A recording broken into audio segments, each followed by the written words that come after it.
Water on the earth takes many forms.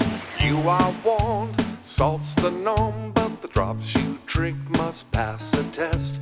Can you guess they must be fresh? Salt water fills the oceans wide.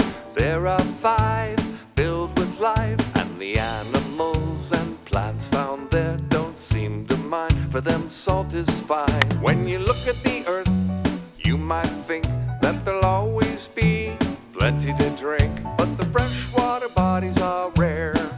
When compared to salt water, it's everywhere. Mr. H tells them they actually can see the salt in ocean water by seeing what's left behind when it evaporates. The salt is all dissolved into the water. They place the pie plate on a table that gets plenty of sunlight and heat. Carefully, without spilling, they pour the salt water into the metal pie plate. Ambria records her observation for today, day 1. It looks like clear, plain water. On day 4, there is a drastic change. The more mass an object has, the more dense it is.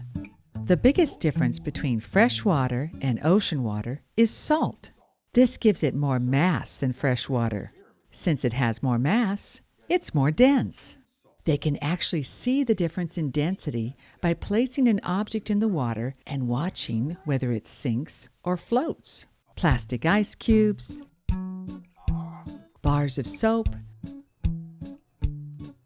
and wooden clothespins. Paige records all their results in the chart.